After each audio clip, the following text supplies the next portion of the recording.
to take is appreciated. ABET is the national engineering standard. It's a fact of life. The bioengineering track and the biotech tracks have been around for a long time and are accredited. The bioinformatics and biosystems track are totally structured and are in line for ABET accreditation once we've graduated enough students from those tracks. And so that's something to look forward to. What do graduates do when they finish with us? Okay. This varies from year to year, but recently about 20% of our graduates go on to medical schools. About 20% go on to graduate school in all areas, especially in engineering areas. About 50% of recent graduates get jobs in the biomedical device industry or other kinds of industries. Okay? That's the biggest group. Other students go on to all kinds of creative things, such as law school. We always have a few lawyers, business school, Peace Corps, and other things. So, is anything extra needed to be prepared for medical school? It's a common question I get all the time. Each track is a great preparation for medical school. We've heard that from all kinds of medical schools and faculty and so on in those programs. But organic chemistry may be needed to complement the courses in the biosystems track and the bioengineering track. Okay? And then organic chemistry, of course, can be taken over the summer and can easily fit into the curriculum or during the year. I should mention also that we have a 5-year BS-MS program where students can, it's an honors type program where students who are accelerating their curriculum and who have plans for their future and so on, very well formulated, can delay their graduation and get both degrees at the same time a year later than they normally would have graduated. It requires certain performance in their graduate courses and their applications that can be made available when needed. Now, outside of the educational part, there are lots of fun and interesting and beneficial and altruistic student organizations. For example, the BMES, the Biomedical Engineering Society. It's a national society, and there's a chapter here at UCSD that's run entirely by students. The International Society for Pharmaceutical Engineers, another type of that organization. The Undergraduate Bioinformatics Club, Society for Women Engineers, Beta Pi, an honorary society. There's a World Health Organization society here that's done a remarkable job in translating things to third world countries and developing countries. There are plenty of ancillary activities that you can round out and benefit from. So now I'm going to ask my colleague Elizabeth Seuss to come forward. She's the undergraduate coordinator and advisor, and she's going to say a few things. And after she's finished, we may have time for a few questions from the audience. Okay?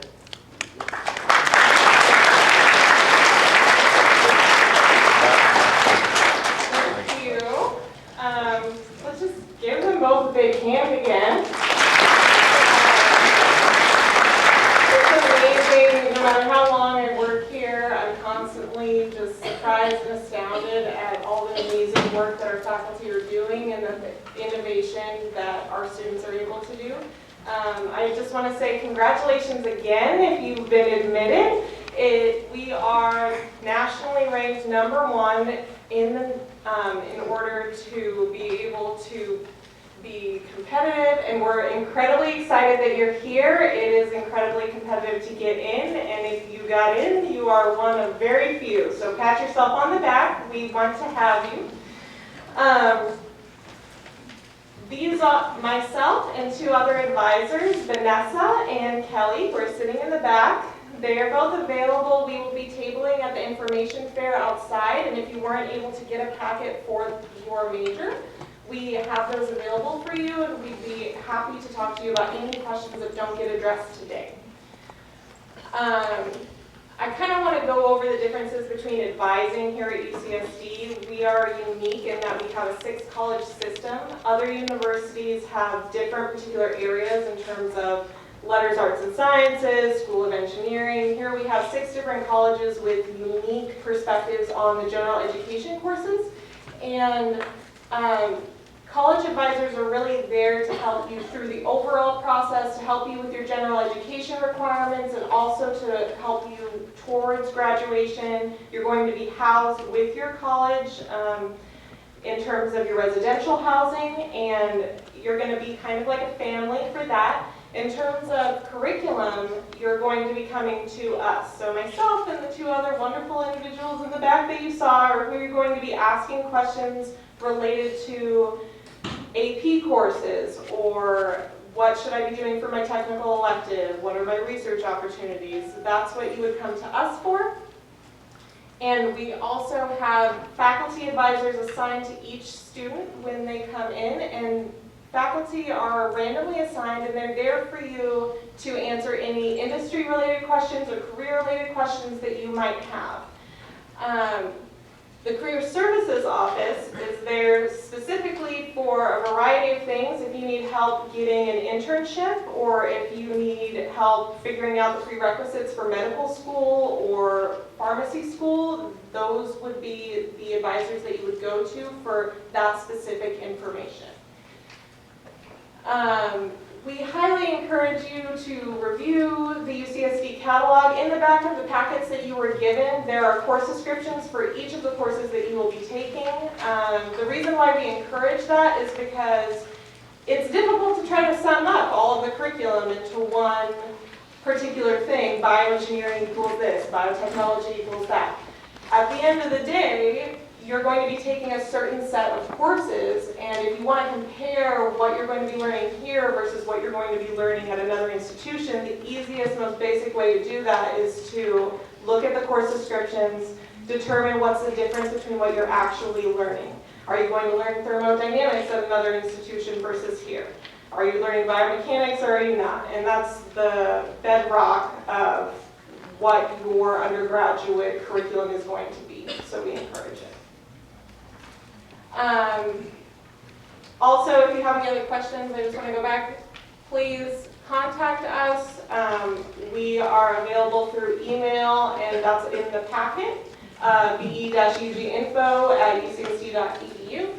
And we're also always available to answer any questions that you might have over the phone, or we will be at the information booth until 2:30 today, and that's located in Town Square.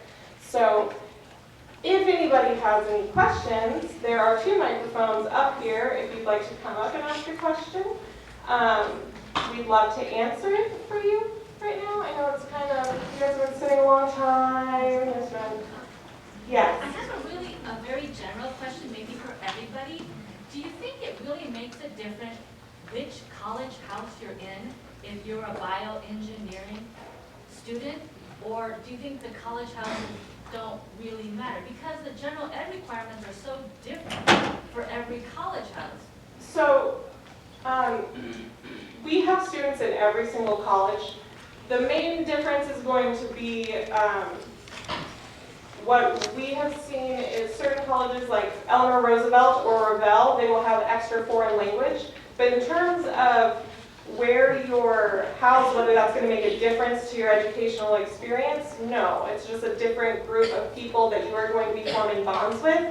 One of the advantages of having the 6-college system is you're not only hanging out with engineers. You're going to be interacting with arts majors, you're going to be interacting with literature majors, and that gives you more breadth and a better understanding of people who have different perspectives. So you're going to have a great experience no matter what college that you're in. I don't know if that answers your question specifically. I think the short answer is the difference lies in the course requirements in the colleges. The university is actively working in trying to normalize these so that students can actually graduate in 4 years. So Revelle, for example, you have a couple of extra courses, and it takes a little extra effort, 4.5 years, maybe 5. We're working on that to get this down to 4 years, so there wouldn't be any difference between the different colleges. But as it stands this year, there is still a slight difference in the total amount of requirements. In the package it says you guys are going to encourage minor or double majoring if you're going to be taking a bioengineering course. what about, was it, other classes like computer science? Wouldn't those be supplementary to minor to bioinformatics, for example? Let me repeat the question so that everybody hears that. You're asking whether a computer science course would be overlapping with bioinformatics courses, for example. Yes, that could be. One would have to look into those. By no means take an overlapping course if you're technical elective. Bioinformatics requires very strong involvement of computers. You know, you can't look at 3 billion base pairs on a piece of paper. You're going to have to use a computer. And therefore you will become very good on the computer. How do you learn that? Well, you take computer science courses. So part of the computer science courses are trained specifically towards the bioinformatics major. And when you select the technical elective, we would make sure that you widen your horizon rather than just repeat the same material again. I hope I answered your question. To follow on that, you can only major in one engineering discipline at UCSD. You couldn't double major between mechanical and bioengineering, for example, and you wouldn't be able to minor in computer science on top of your bioengineering degree. And the reason for that is because it's university policy in order to make sure you're only in one engineering discipline. Also, because otherwise what happens, there are going to be some students who are overachievers who are going to try to double major in a bunch of engineering. These majors are already incredibly high quality and incredibly unit intensive.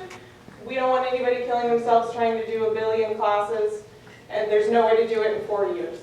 So, if that answers your question. Yes? Which branch would be the most appropriate if someone wants to follow the medicine? What medical college? So the question is what medical college or what degree would be best suited for medical school? You have these 4 tracks. Yes. Out of these 4 tracks, which one would be most appropriate to take?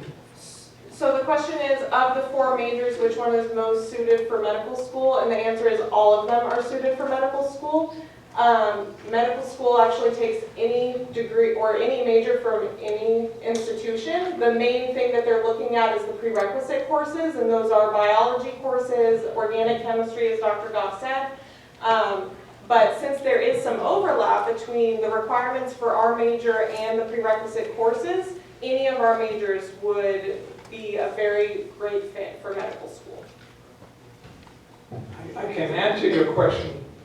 Biomedical engineering students, they have good grades and a very high probability of getting medical schools. Medical schools like bioengineering students.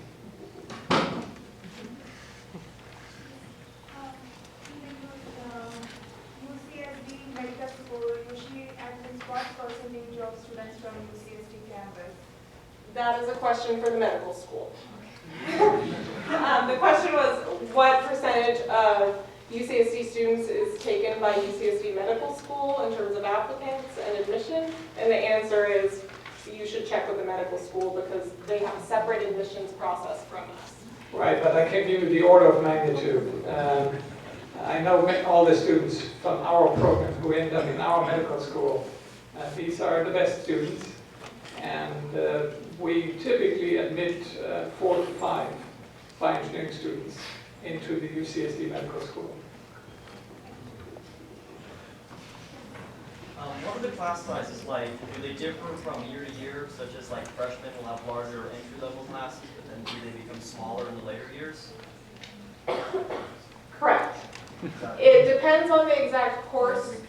So the question was, what is the magnitude of the class size for each of the classes, whether it's going to change from freshman year through senior year? And the answer is, they typically get smaller once you get into the upper division bioengineering courses. However, if you're in a course that many other majors within bioengineering also take, then the class size will be bigger. Like Bang 130 would be an example, or the senior design is an example, because there are multiple majors within that course. But we have a fairly good within the department faculty to student ratio. You're not going to be in biology-sized classes.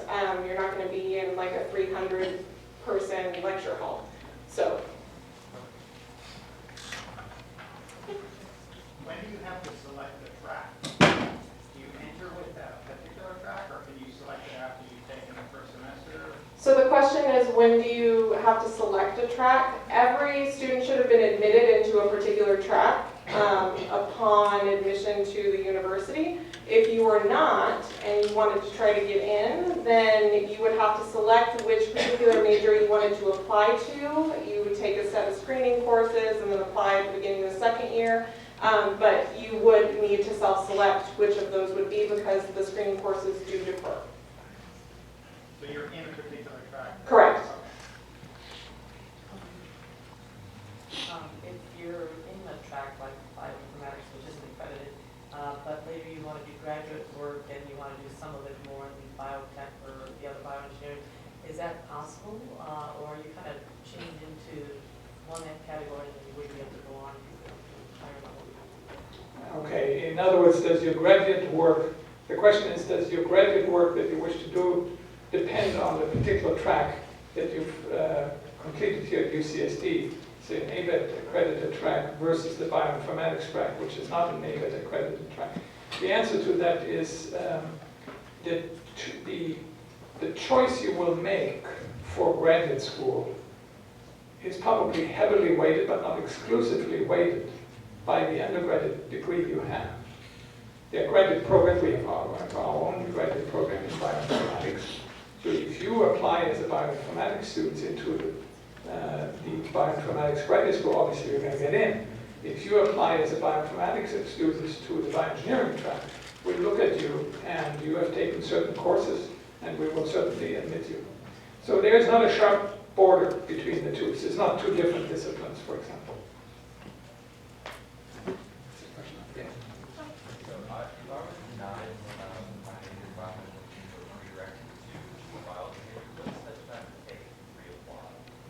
Okay. So the question was, if you were denied admission to a bioengineering major and you were admitted to your second major, what would the steps be that you would need to take in order to apply? We have sheets out of information fair, and we also have sheets out in the lobby that describe the exact specifics of this process. But basically the way that it would work, you would have to take a set of screening courses in your first year as a freshman.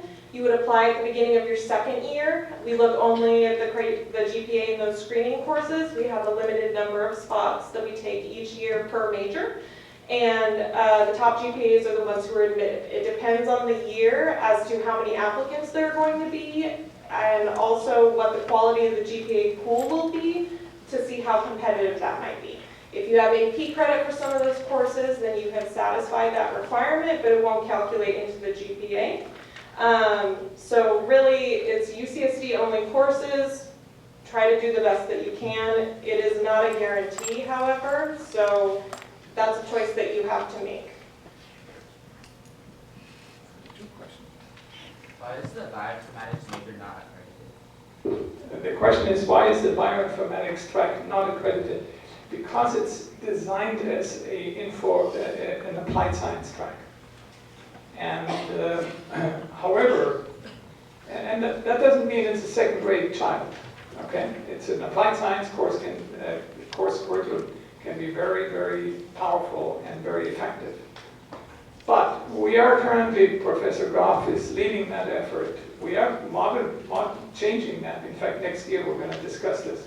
And we want to convert it into an ABET accreditable track so that we will have that in the future as well. But you shouldn't look at an applied science track as one that's weak. Nope, it has applied science as an emphasis, but it doesn't have all the requirements that the ABET accreditation requires. For example, if you're interested to go to medical school, you may actually find an advantage that you already can take some biochemistry courses ahead of time. And that is the same preparation as you would have as an engineering ABET accredited, on an ABET accredited track. Both lead you into the future, into a medical school. There was a second question in the back here. If you wanted to switch tracks before going into the fall quarter, is that possible or would that possible? So the question is, if you you want to switch tracks before coming in fall if you're able to? The answer is no. You need to at least enroll in the major that you're in before being able to switch. That being said, if you were directly admitted to a major within our department, you are allowed to switch one time to another major before the end of your second year. So you have plenty of time, you're able to do it your first quarter. It's just important to communicate that you're intending to switch with your college beforehand so they can give you the best recommendations for enrollment. Do the students do anything biomedical engineering in fact in high school here? The question was, do the bioengineering students go to medical school? How do they interact? Do they interact with the medical school? That's The answer is very clear. Biomedical engineering students in many laboratories will find themselves, when they go and work on a research project, right close to a medical school. Several of our faculty are in the medical school, have a laboratory in the medical school.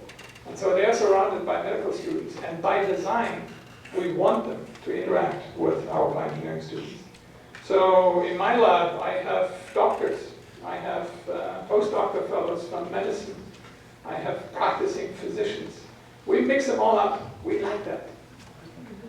The engineering students need to, I'll tell you the thought behind it. The engineering students need to learn, as I like to say, the human condition. Okay? I want the engineering students to learn what is atherosclerosis, not from a cartoon in a textbook or from a picture of Google images. I want them to see the real case, the real condition, the real challenges, the real opportunities that the physician sees. Okay? And therefore, mixing our students, bioengineering students, with the medical community, or any part of the medical community, including practicing clinicians, is a very important part of the education that we provide. The students learn a lot of respect towards the human condition. There are very limited things you can do, and you have to use a lot of engineering analysis and models to try to understand what goes on in a particular person. And the students enjoy that very much. In fact, we have a Professor Adam Engler, who I introduced to you earlier. He has a 193. It's a clinical internship. And in fact, the students go in teams and will meet physicians and the patients. You had another question. So it's fair to say that biomedical engineering students will head start over the basic biological science students who go next? The question is would biomedical engineering students have a head start over, say, biology students? The biology students also have, for example, a course, Biology of Human Health. And biology students also find themselves over in the medical school. So there is a difference. But the difference between biology students and bioengineering students is there are many differences. But let me give you one important one. An engineer does two things in his life. He does what we call engineering analysis, and then he does engineering design. And the two of them come together. Okay? They come very closely together. If I'm interested in a particular process, I analyze it, just like a scientist would do. But the engineer is trained to turn on the dime. The moment you understand something about it, and ask the question, what could I do about it? How could I prevent this disease? Or how could I improve the treatment? Engineering students have a quantitative mind, have a very systematic way of thinking that allows them to get a head start on that. So bioengineering students have a powerful thinking tool that biology students don't have. And that's very much appreciated by the clinical community today. They love our bioengineering students. Yesterday I had a lunch and dinner with the chair of urology, of all places, urology. He says he loves bioengineering students. Can't get enough of them. So yes, we had, in some sense, we had to have a head start there. Can you explain the process for non-declared engineering admission student to get into bioengineering? So the question is, how would an undeclared student get into engineering? No, it's in the engineering undeclared, but. Engineering undeclared, how would they get into bioengineering? It would be the same process that I explained before. You take a set of screening courses your first year, apply at the beginning of your second. We look at the GPA in those screening courses and admit up to our allowable number per major. Is there any kind of preparation in bioengineering for example, a professional certification, the FE, or the professional engineer's certification? I'd like Professor Coffin. Okay.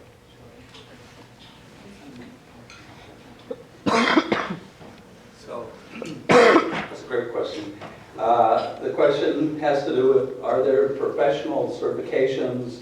Of course, engineering is a professional degree, and what do you have to do to get professionally accredited and pass their exams and so on? Well, first thing is you can only take the exam if you come from an ABET accredited school, an engineering program, okay?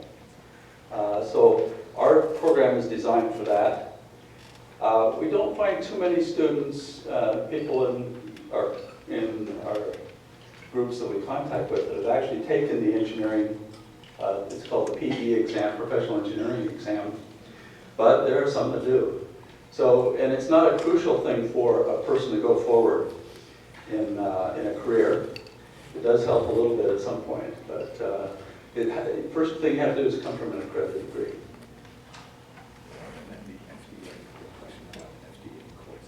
Oh, yeah, then the other issue was the FDA. Bioengineering is one of a few fields in engineering that's heavily regulated, okay? Probably the only one that's even comparable is the aerospace industry. And it's all focused, the regulation is organized by the Food and Drug Administration. It's all focused on safety. And bioengineers have to understand that regulatory process and the issues that go into designing things that can be approved for use by the public. And that's central to the whole story here. So that's not really a part of any of the other, except maybe aerospace. There are another question right there? Please, yeah. Okay, so if I was accepted to bioengineering at St. Cal College and I went there for your decide to transfer to UCSD, do I still have to undergo the same course training? So the question was, if you went to bioengineering at another institution like Cal Poly, could you then transfer into bioengineering at UCSD through an easier process? I was just wondering if If it's the same process? So the process would be similar to the way that you went through it as a freshman. You would have to apply to the institution again, all over again, and then you would be evaluated as a transfer student. For transfer students, we evaluate to see how many, basically we're looking to see similar courses that you have completed at Cal Poly. They're very similar to the same courses that you would take screening here at UCSD. The other thing, as a transfer student, we do give priority to California community college applicants, and that's because the only way for them to receive a four-year degree is if they transfer. So whether or not that would be more advantageous for you, I couldn't say. Yeah. You? Okay, so is there a cap to the number of AP credits that you accept that you can pass the? Can you repeat that? I'm sorry. Is there a cap to the amount of AP credits that you accept you can pass, like the general ed requirements? So the question is there a cap to the number of AP credits that can be used towards general education requirements? That's a question for your college because your college regulates the GEs. What about the Yes. There's a question on the left. Yes. So the organic chemistry you suggested, if you have to take it in the summer, if you take it at another community college in California, is the credit transferable? It depends on the community college. The The question was, if you take organic chemistry at a California community college, would that transfer? And the answer is, it depends on the community college, what the articulation agreement is between them and UC San Diego. If you are wondering what classes you should take at a community college that can transfer, you should look at the website assist.org. And they have all the up-to-date articulation agreements between UC San Diego and other California community colleges. I do need to keep track of time. We will be outside. There's another group coming in. Thank you all for coming. And